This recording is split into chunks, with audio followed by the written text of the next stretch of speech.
Are you ready for UFC 299 this weekend? Well, I got some exciting news for you UFC fans.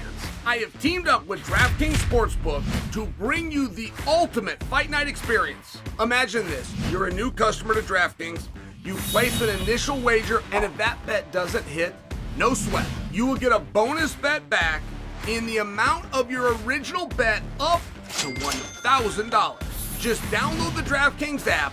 Make sure you sign up using my promo code Sonnen. The crown is yours. And DraftKings has got something for the existing customers as well. All customers get SGP insurance every day. Get a bonus bet back in the amount of your initial bet if one leg of your SGP loses. Minimum number of legs required and maximum bet varies. If sportsbook betting is not yet available in your state, don't worry. You can still join in on all the fun with DraftKings Daily Fantasy. Download the DraftKings app right now. New customers, use my promo code Sonnen and get a no sweat bet. That's promo code Sonnen only at DraftKings Sportsbook. I'm trying to give you guys a shot here. I'm trying to give you a beautiful view behind me in Miami for the fights. And I'm going over the card. There was definitely a time when you could ask Google about something in MMA, or you could ask me. Google's going to have it right, and I'm going to have it right. They're going to have the time, dates, the 5 W's, who, what, when, why, and where, and so am I right off the top of my head. And I got to tell you, and you can probably relate to this, we've been spoiled with so much activity in so many fights. Even this week alone, if you're including boxing, right? But you got Francis and Joshua. They're going to weigh in on a Thursday. They're going to fight on a Friday. The press conference was on a Wednesday. Meanwhile, over here in Miami, you got the UFC. You can do a press conference on a Thursday, a weigh-in on a Friday, and a fist fight on a Saturday. It's one of these things where you can easily lose track, and there's one that got away from me. And it's undercard. Out here, UFC 299. It's an undercard fight. Almeida versus Curtis Blaydes.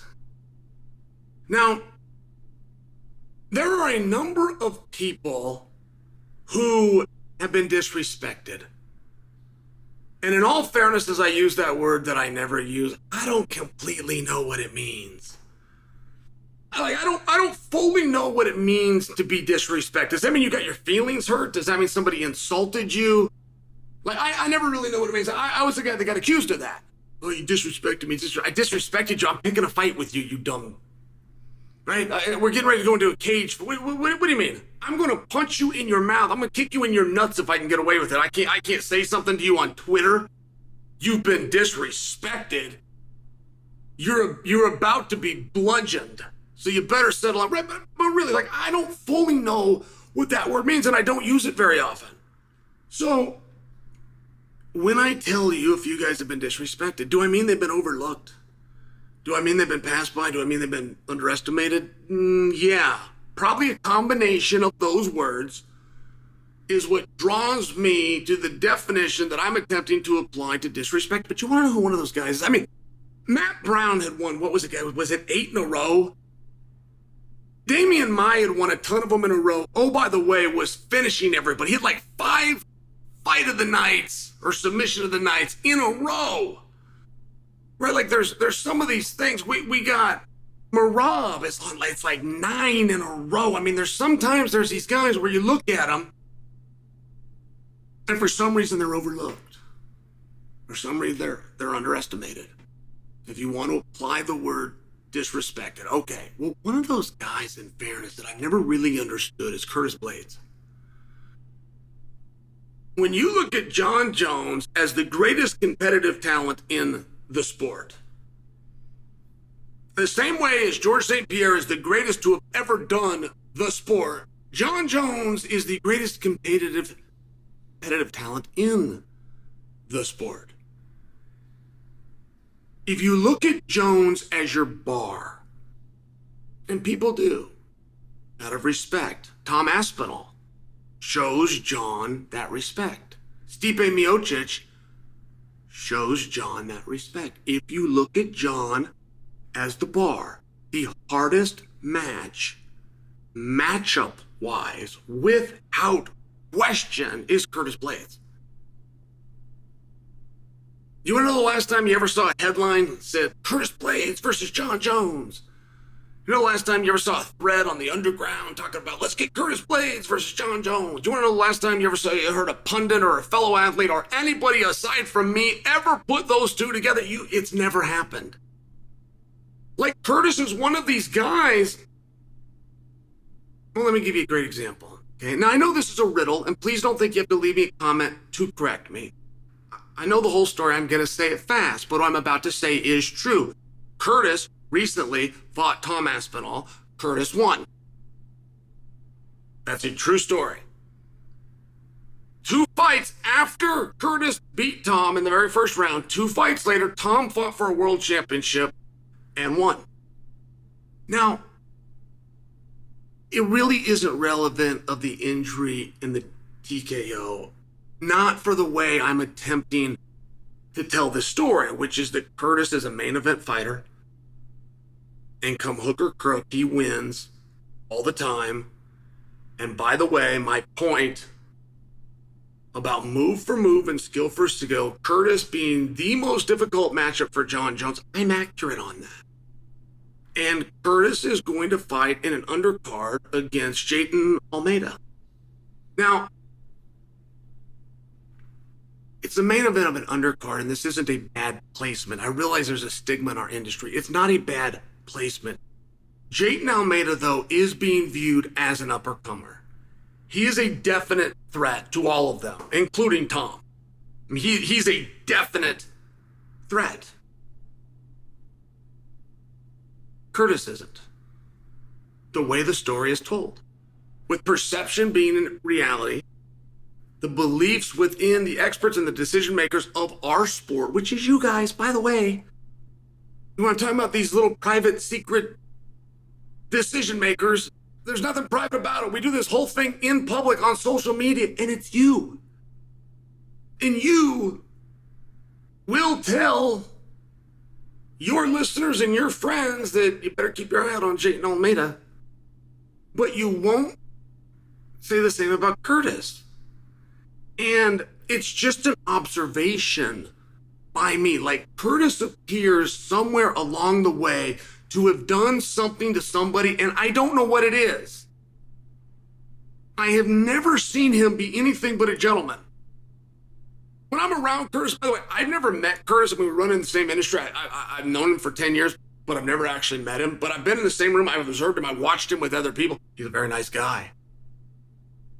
He treats his wife nicely. He treats his coaches with respect. He treats the fellow athletes. Now, I don't know what it is that Curtis did wrong. But Curtis, doing some media, made a statement. And I shined Curtis up just now, right? I gave him the rub and I built him up, but it was all very accurate.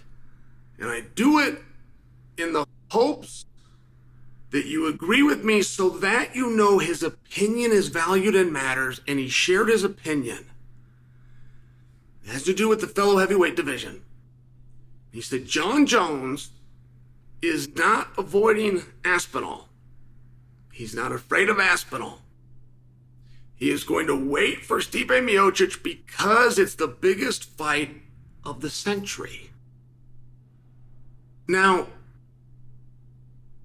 I'm here to ask you, is he right? Generally, I will have my pulse on top of everything. If I was to put myself, right, you're watching me right now on YouTube. Not only am I audited on YouTube, I am publicly audited on YouTube. How many of you listen and give a damn? Is not only a quantifiable number, it's an advertised number. Promoters will come to me if they have an idea and they will ask me to make a video on a certain topic. I will put that video out in what's called a thumbnail. Now, a thumbnail is a fancy term for title. It's what you see before you click on it to try to grab your interest. But a promoter must have that to know if his idea can grab somebody's interest quickly, because that's how this works. That's how a billboard works. That's how a flyer or a poster or something that we use in this space A tweet or an X works. You got to get them quick. And I like Jon versus Stipe. I want to see Jon versus Stipe. Stipe has records that nobody else has. Jon Jones has abilities that nobody else has. Like, I can go on and on about that fight. Is that the biggest heavyweight fight of the century? Is that the biggest heavyweight fight that you could make right now? Many have said Jon and Francis is the biggest fight that you could make right now, just for example. But I respect Curtis Blaydes and I respect his opinion. And I respect his opinion because I think Curtis should be in those conversations. I think Curtis is that damn good. That's my opinion of Curtis. So now if he comes out and he's telling me that somebody else, Curtis has a history with Stipe, by the way. They trained together, and at the time that they trained together, Curtis was looking up to and admiring Stipe, which is how Curtis tells his story. He's been very respectful of it. But I would also hold Curtis incumbent to understand his division. I would under the business side of it, who can draw, who's on top. He says, Curtis Blaydes says, Jon Jones versus Stipe is the fight. In fact, not only is that the fight right now, not only is that bigger than Aspinall versus Jones, bring Francis back, do it any way you want, Curtis versus Almeida himself. But if you're in a press conference, you're a heavyweight, you're getting ready to go into a fight card, your fight is the biggest fight. But that's not what he said. He's a very respectful guy. He's nice. He's honest. And he says that Jones and Stipe is the biggest fight you can make. He says it's the biggest fight of the century. That seems strong to me. Now I want you to leave me a comment, and I want you to tell me if you believe Curtis is right.